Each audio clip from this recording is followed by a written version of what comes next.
I'm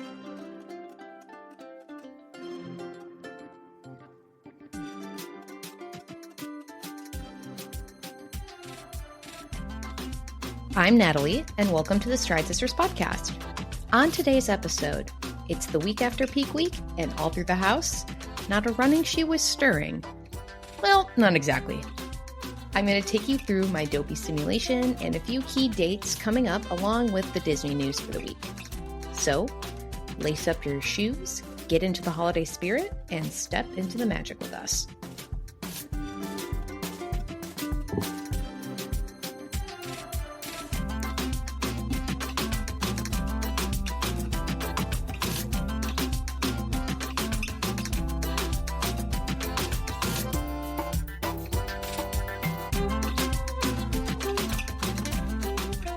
Hello everybody, I am coming at you live from my hometown, but I am home for the holidays and it's great to be here. It'll be a little bit of a brief one this week, but wanted to get a little bit of something out there.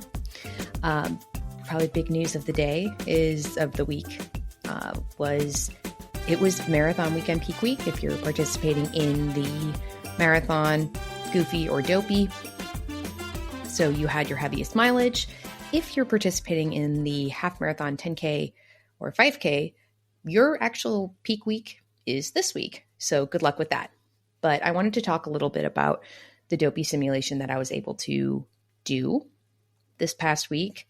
I did 4, 6, 12, and 20 and a half over the span of 4 days.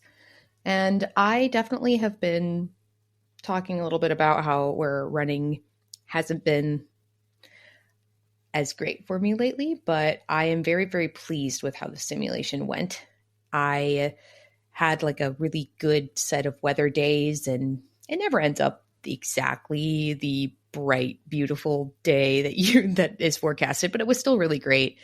You can't really complain with mid to high 40s for a 20 miler in the month of December when you live in the Midwest. And yes, it was windy. It'd be fine if it weren't for the wind, But the 4 miles were great. Going into the 6 right after the next day were a little chillier that day, but definitely was great. I hit a milestone that I've never hit before where I crossed 900 miles for the year, which is wild. Absolutely wild. Because I know that I was probably supposed to be closer to 5, but I was so close by the time I realized that. I'm like, oh, I'm not going to just let it sit there. So I captured that, and it was great. The 12 was on the treadmill due to very, very cold weather. We had a lot of wind in Nebraska, and I wouldn't even say bizarrely so, but it made things really, really, really, really cold. So I was not going outside, because then also doing 12, it was on a Friday morning before work. That would have been getting up really, really early to be out in the cold. So I got to my office at like 10 after 5 and I went to work on the treadmill. Treadmill could be just mentally challenging just to keep yourself occupied. There's not stuff to look at. And I suppose I could have turned on the TVs in the gym in my office, but I didn't. But I listen to podcasts. I just kind of vegged out. I vibed, and I have to reset the treadmill every 65 minutes. I have to stop it and then restart it. So that always keeps things a little bit interesting. But it's funny because last year I also had to do my 12 on the treadmill, on the same treadmill at work. But that was on a Saturday, so that was kind of sad.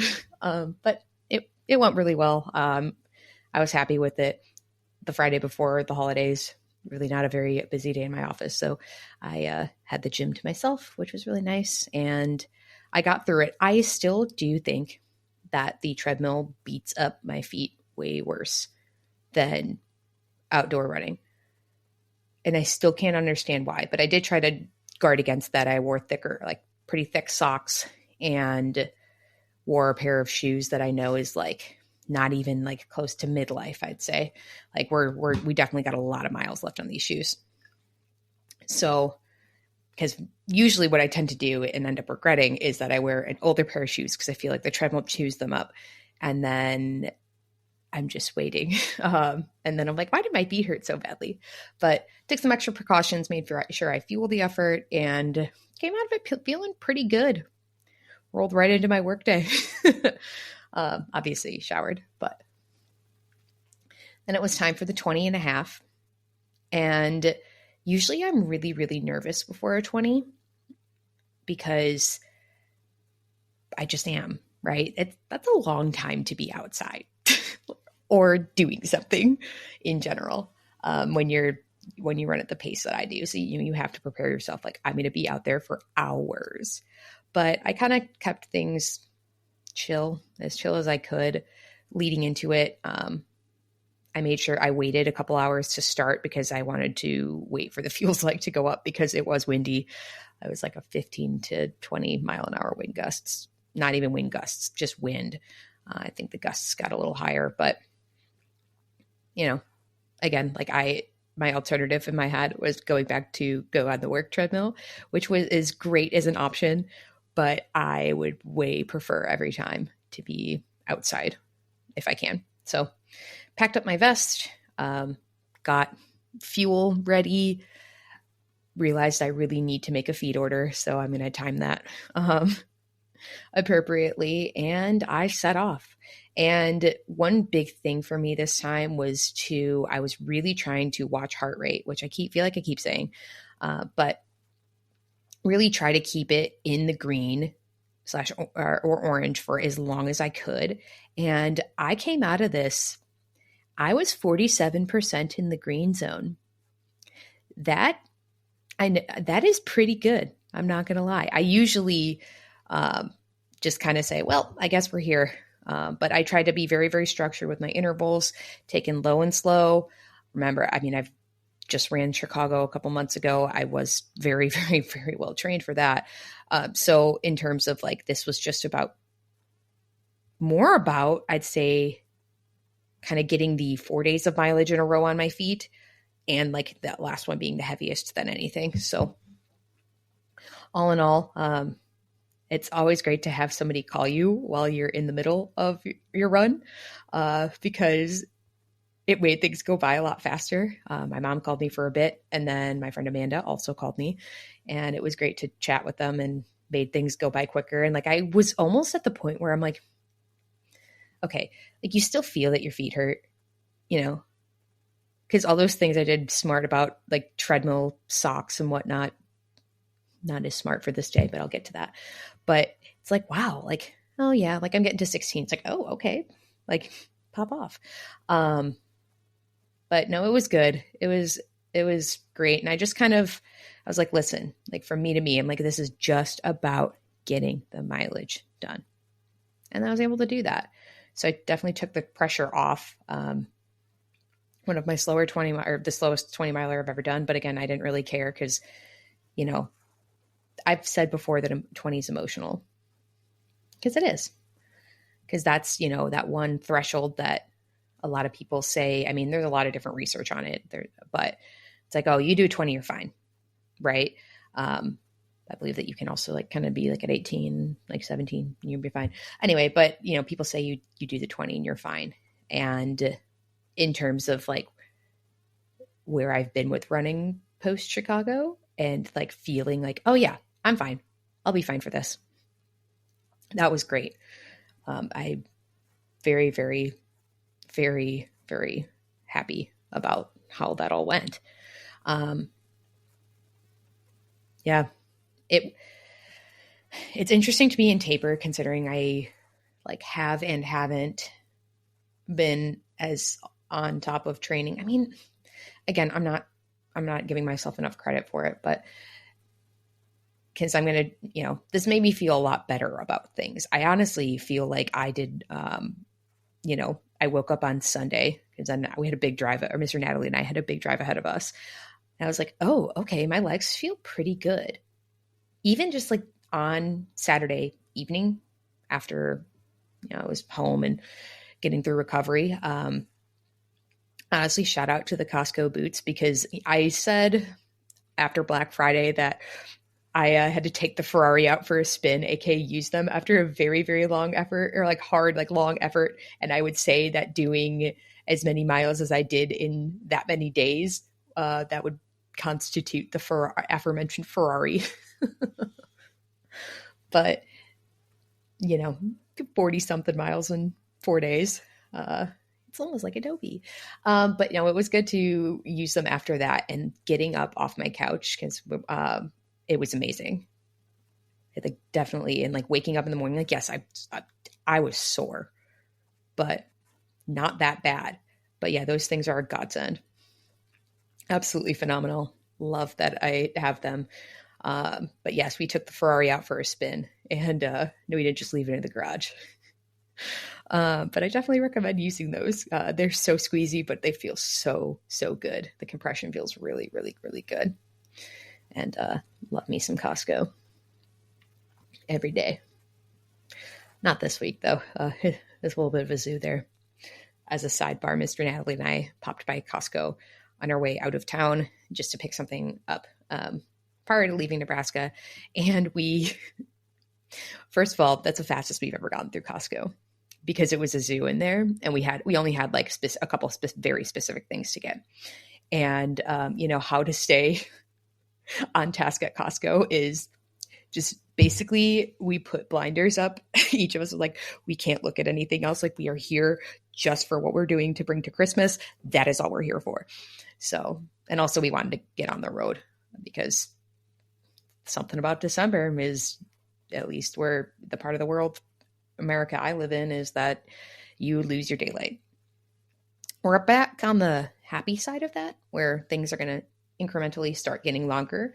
But yeah, we kind of wanted to go. It was like, wow, we behaved ourselves so well through Costco, because it was very peoply.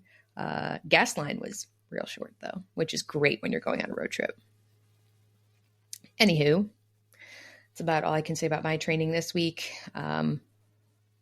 Really throughout the rest of 2025, just doing like some maintenance runs, but I do feel like more invigorated going into things. So it's a good feeling. It's a good place to be. So just some maintenance runs. I'm at home with the dogs. So when it's nice, I will do a WALKIES. You're welcome for not saying, a dog's favorite word of them getting their exercise, in case you're listening and your dog can hear it. But I'll get them on outside a little bit too, and get a little mileage in that way too. I don't have the same type of weight set I have here that I have in my house, but hey, I can do a little bit with it. So I'm going to do my best while I'm at home between, festivities and holidays and whatnot. It's interesting kind of thinking back to last year, because we got the cocoa. So like, wow. I was like, yeah, I really didn't do any running. I'm like, yes, because you were sick. Duh. We stayed in Nebraska for Christmas. So anyway, that's about all I have on training. But it was a very, very good training week for me. Made me, it reminded me like who I am. And that seems a little silly, but like, oh yeah, like all this stuff where it's like, I've been trying to reassure myself of you can do this, and you can, you've done this before. You are in pretty good shape, because, this is going to be your third marathon in 3 months. But it was good to have that validation of like, oh yeah, I can do this. So good times. Next double-digit one I'll do, though, is going to be in 2026. Things that are not quite as good of times is when we have people who join the blister brigade. Wah, wah. I'm going to start with Jason, because I'm eventually going to get to the race report that Jason and his wife have from the Honolulu Marathon. But Jason had blisters over the summer. He is a repeat offender on the blister brigade. I'm so sorry to welcome you back.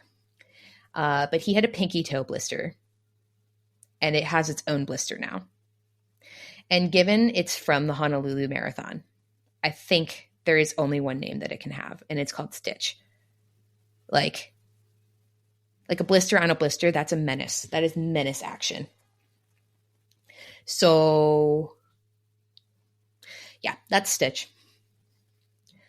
Now we have 2 other submissions to the Blister Brigade plus me. I will start with me.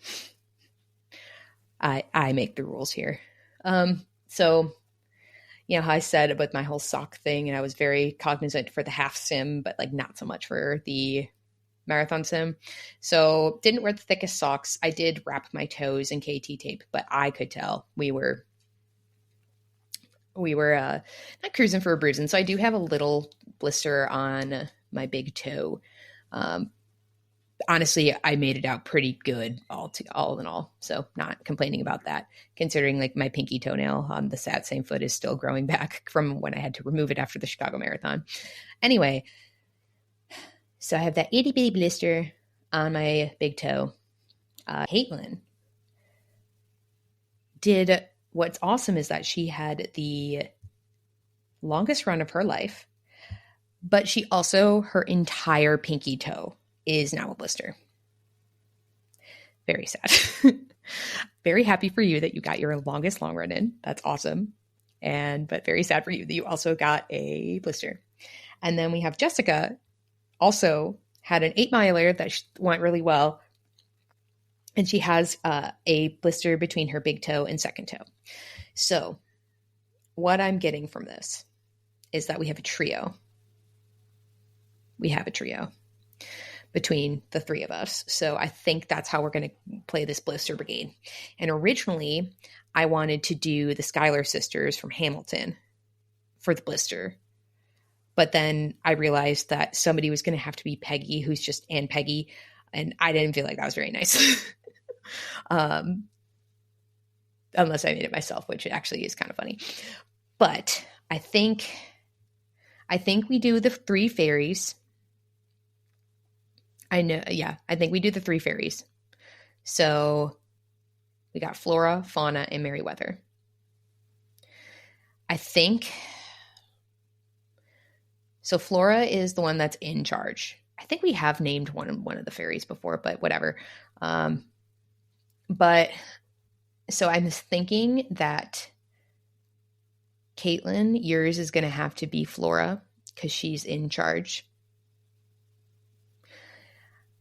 I think Jessica, I'm going to give you Merriweather, even though like Merriweather is kind of my girl, because it just kind of makes sense. And then I'm just kind of out here as Fauna. Yay. It tickles me that you guys get blisters and think of us. Way to take something that's not super pleasant and turn it into a positive. But yeah, that is exciting. Something else that may sort of be blister prone, but I don't know. I hope not for your sake. Days until our next race, says. So we are only 15 days away from Marathon Weekend 2026. Seeing it go to a little over 2 weeks threshold is wild. I would say if you are like ordering things at this point, like because of the holidays, if you're in the US, I guess, because of the holidays, I would probably like to, or like put like sometime this week should be maybe be your cutoff, unless you want to risk it for the biscuit. And you're also, maybe if you're leaving a little bit later, because that's 15 days from Expo Day. So maybe you're not coming until Friday. Maybe you're not coming until Saturday. I don't know. But usually for me, it's like when we get to that like 12 days out threshold, I'm like, I need to like be careful with if I want to order something. I'm not going to go through training updates for all the distances. That's more Hannah's thing than mine. So I would say reference your training plan. If you're doing your long ones, your last long runs, good luck. And yeah, great.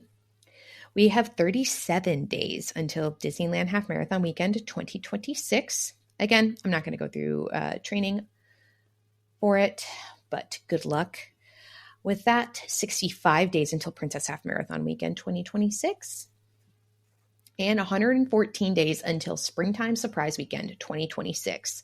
Your proof of time deadline is the 5th of January 2026. And you may be going, Natalie, we know you've been telling us that for a long time, but it is coming up. So next week's episode, well, we'll get to that. If we release something, will be the last reminder. So that's crazy that we'll finally get to take that off the outline. So if you are already registered for Springtime Surprise, make sure you lock in what your proof of time is going to be. If you get a bib, I think it opened actually yesterday. And if you get a bib, just know that after the proof of time deadline that you cannot make any modifications to your estimated finish time. So whatever you put in is what you get. So, which makes things real spicy if you have a POT that you're trying to input. Makes it real fun. I've gotten really quick at getting my POT. Like I have my POT link locked and ready. But yeah, definitely make sure that you check that. And then we have 303 days until Wine and Dine Half Marathon Weekend 2026. Wild, we're going to be below the 300-day mark soon because it's like not officially been announced yet either because we still don't technically have the season, but we have the coast-to-coast information, so that's what we're going off of. So those are your dates. Again, it's so funny to see like the dates all tick down throughout time through doing this. So time for some Disney news. I have to open with a bombshell of sorts in a good way. But let's talk about the Dopey Challenge merchandise. So last week, if you're participating in the Dopey Challenge, you should have gotten an email. Dopey Challenge merchandise shopping will be limited to Dopey Challenge participants on day one of the expo. You're going to need to verify your Dopey Challenge registration by showing your check-in pass or bib along with a valid photo ID in order to shop for anything related to the Dopey Challenge on day one. Item limits are going to apply. It says in the email, it mentioned one item per item type per participant. This is what's interesting to me.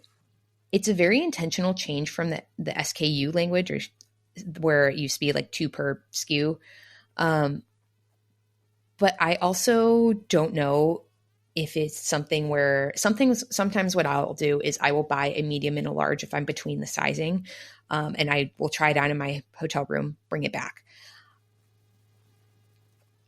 I think that it is a very small sacrifice for me to pay for an overall process improvement so that people aren't like fairly around the sweatshirts for a long time during the expo on day one and like absolutely nuts, crazy town. So, definitely fine if they're like, yeah, sorry, like we can't do it. Something that I used to do, and I actually haven't done in a couple of years, is I would wear a one-piece bathing suit underneath my clothes to go to the expo, and then I would just try on my merch.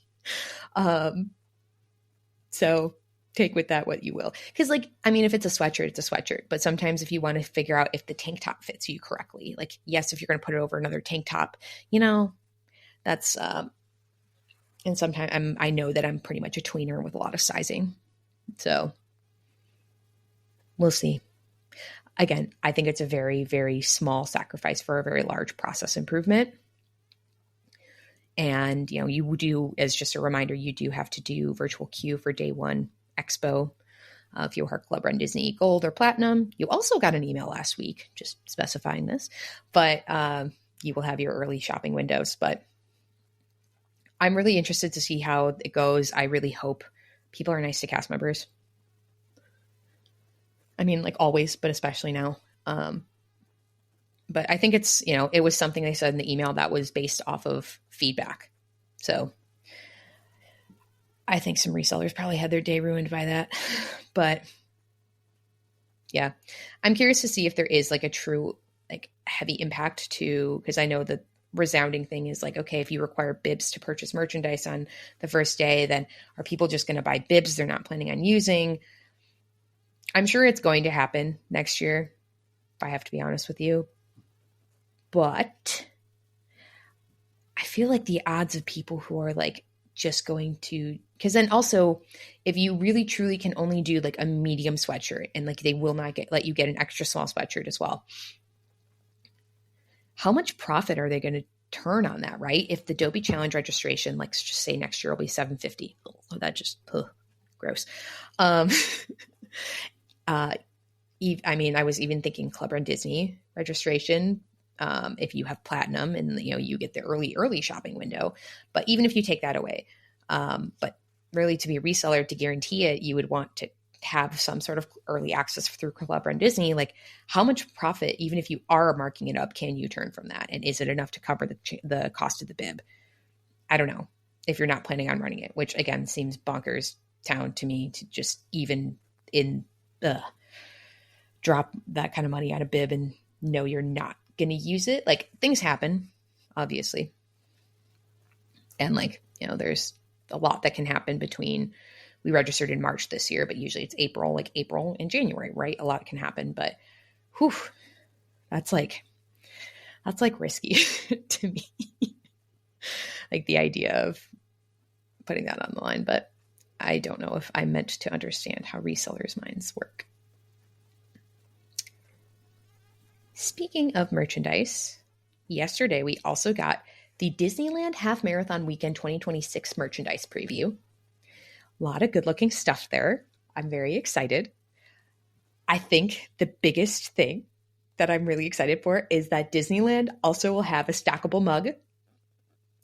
Except like I'm excited but not excited because now I feel like I have to get them all and stack them. But they will have like the series of stackable mugs. So I'm very excited that they have one as well. It's got the shoe on it. Very exciting. I learned also by watching the reel that Run Disney posted that it's the messaging tee are like the funny shirts. It's messaging tee, like the funny campy shirts. But for each distance has their own. It's a lot of happy, bright colors, but also mixed in with some blacks for like a classic look for the baseball jersey, for example. It's got blue lettering on it. The Spirit jersey with it, but that allows all the logos and the characters on the back of the Spirit jersey to pop. So it's reminiscent to me of the Disneyland merch for the first weekend back, where there were a lot of teals, there were a lot of bright colors, but there was also a lot of like dark to like let those different logos and the retrofit thing pop on there.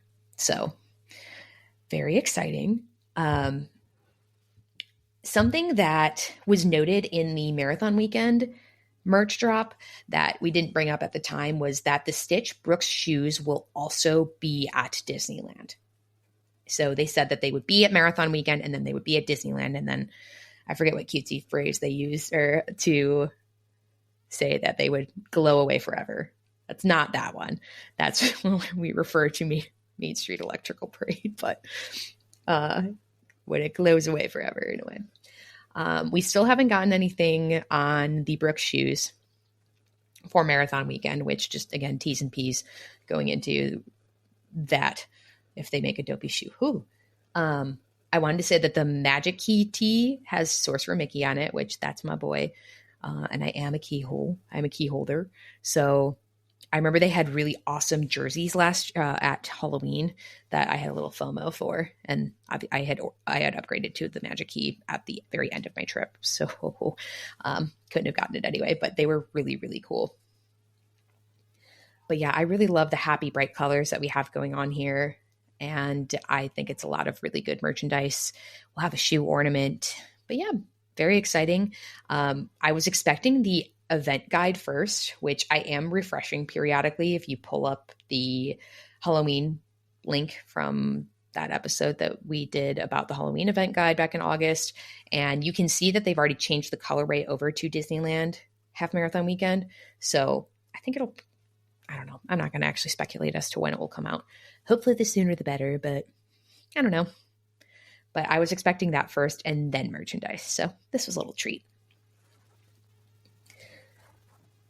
Another piece of news that we got is the Cinderella Castle repaint is going to begin in early January of 2026. and the moat around the castle will be drained first. The cranes, apparently what they're trying to do is minimize the impact to the guests as much as possible. So the cranes will be up in the morning, but will be lowered out of sight by noon each day, which I think is pretty cool. If I were a Disney bride right now who had like a 4 a.m. photo shoot, I might be freaking out a bit, but like in park. But I think that's awesome that, they're trying to be cognizant of that. The only like concrete date that they've given is that starting on January 28th, there was going to be some temporary adjustments to entertainment, including a modified Let the Magic Begin welcome show, minorly adjusted Happily Ever After, etc.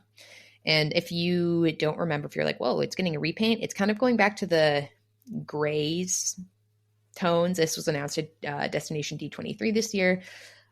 The castle is getting a repaint. Personally, I like my pink castle, so I'm a little sad to see her go. I just like the whimsical bright colors and how they pop against the sky. But I know a lot of people are very, very excited about this, and it is kind of interesting because I remember being like, oh, they're going to make the castle pink at the time, and then I ended up really loving it. So. But also like watching them in real time, like painted, like I was like seeing the first turret that went to the cobalt color. Woo, that was great. A couple other small pieces of news. There's a self-walking robot Olaf that has been previewed in a clip shared by Disney. You should check it out on YouTube. It's really cool. Also like kind of the science and the engineering behind it's really, really awesome. It will debut in the World of Frozen in Hong Kong Disneyland and at Walt Disney Studios Park, which is in Paris, in 2026. Walt Disney Studios Park is one being renamed Disney Adventure World. It's really, really cool to see him move about and like how they got it, because he's kind of top heavy. Olaf has a large head, and how they got that to work. I think that's really awesome. It's a really neat clip. You should check it out. And then in the spirit of the season and the holiday, the Disney Parks Christmas special airs on ABC at 10 a.m. Eastern Standard Time on Thursday, on Christmas Day. It will be available for streaming starting at 11 a.m. Eastern Standard Time and will only be available through January 4th of 2026. So if you want to get through with like while you're packing for marathon weekend, great. But you only have until January 4th to watch the special. All right, time for a Disney fun fact.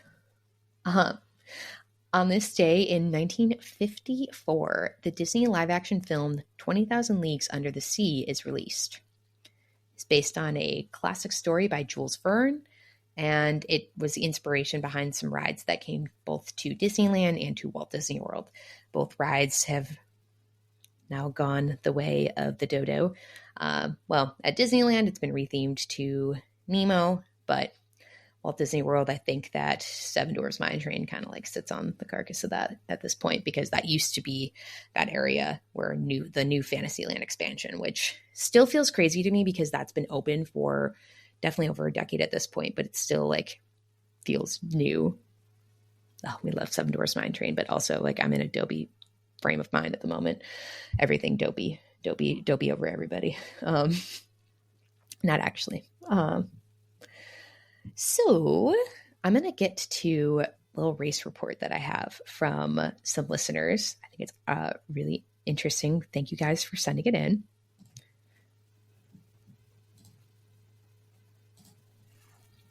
All right.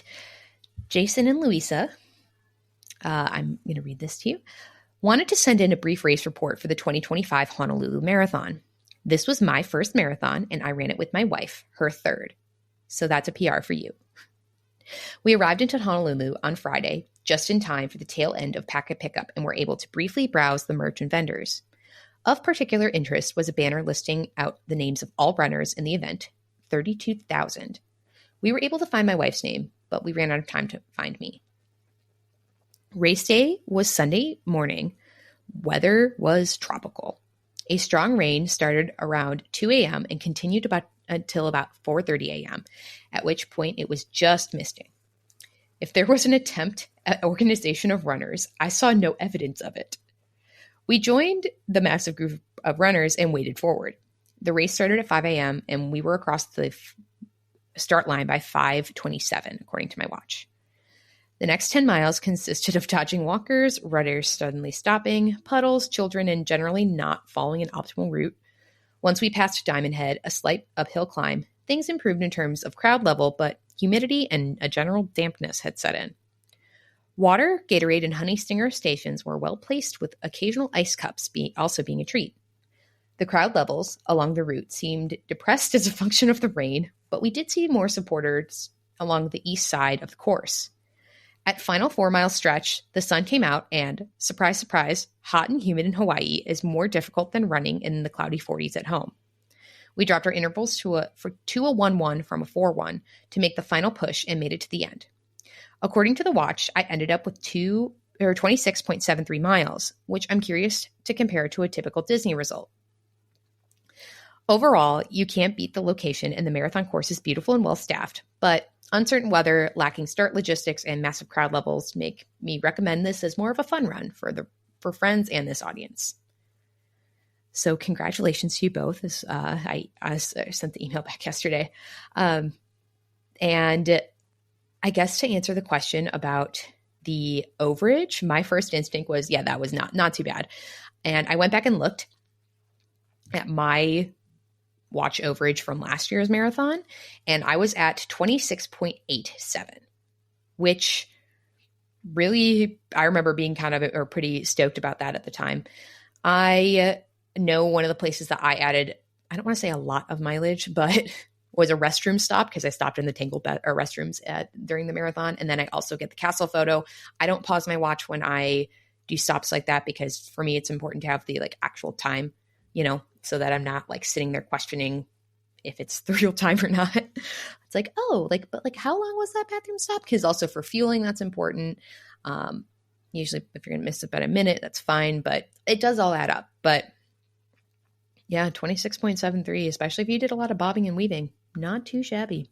I'm hoping about all the things, because we're at the point where we're starting to speculate and look at 3-week out weather forecasts, because we're all, we're not usually taper crazy yet, but we're getting there, because you have the soreness is leaving your legs from the long runs. But I think that, first of all, any kind of super duper long range weather prediction at this point is not going to be accurate enough. Okay. You can look to inform you, and then, I guess what to do with that information would be, if you scroll through groups in because if you're like me and you think 40s is pretty beautiful for December, it feels a lot different in Florida. 40s in Florida scare me. They don't scare me, but it's chilly.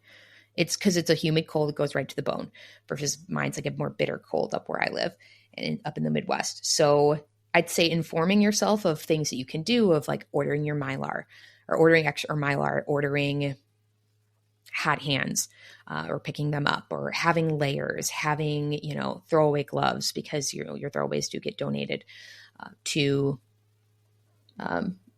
Disney washes them and donates them. But I'd say that only check so much as you can prepare, right? I'd say having ponchos. I just picked up a 10-pack of ponchos just to top off my stash that I have.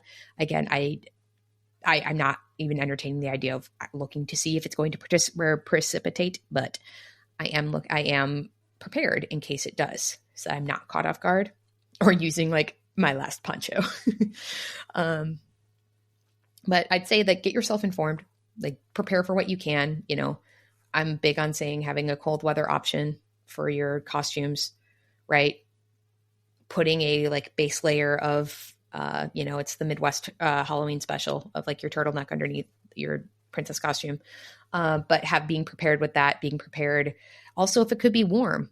The last couple of years have been a little, I don't want to say cold, but cooler, but it could be really warm.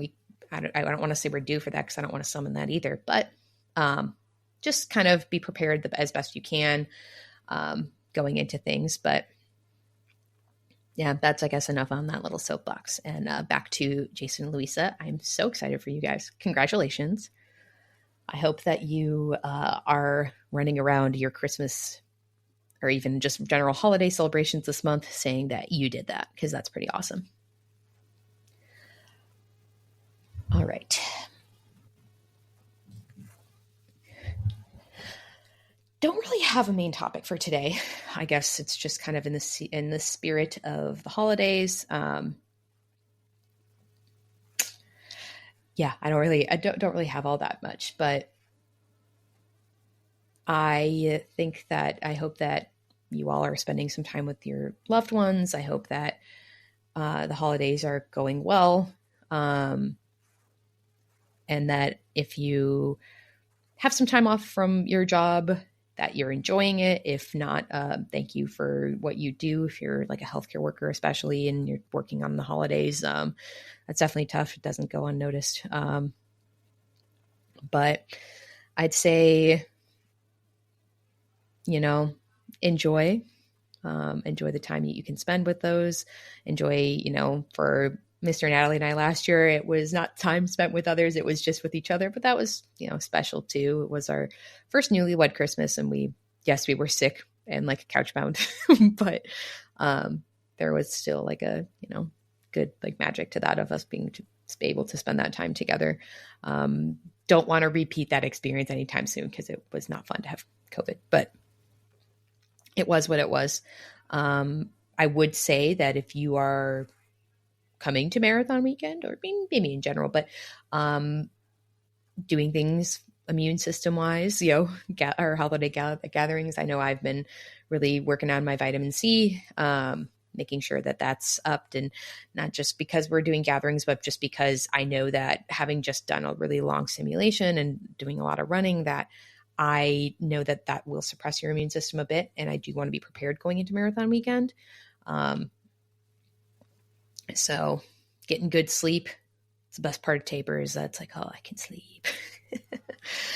Getting that rest before then you get like the jitters, because you're like, I want to go, I want to run, I want to run, I want to run. But I'd say enjoy this time. It's a little up in the air on whether or not we'll have an episode next week. Just, time, we're spending time with our families and such. So we might not. If we do, it'll 99% be me. So we'll figure that out and go along from there. But I hope you are having a wonderful holiday season. And if there's not an episode next week, we'll talk to you in 26. But I think we probably will. I think I'll probably get one in. It's like Schrodinger's box. And only you know, and I don't, about whether or not we're actually going to have an episode. Okay. That's all for now. Okay. If you enjoy listening to our show, please leave us a review and a 5-star rating. We love reading your reviews out loud. You might even be featured on a future podcast episode. We have a community spotlight on our Instagram at Stride Sisters Podcast. If you want to be featured for a Medal Monday, Finish Line Friday, or any accomplishment you want to celebrate, send us a picture via our social media platforms or our email. And to continue the fun, join us on our Facebook page. All the ways to connect with us can be found in the show notes. Thanks for listening. Until our next adventure, we're wishing you endless miles of magic and memories. See you next time.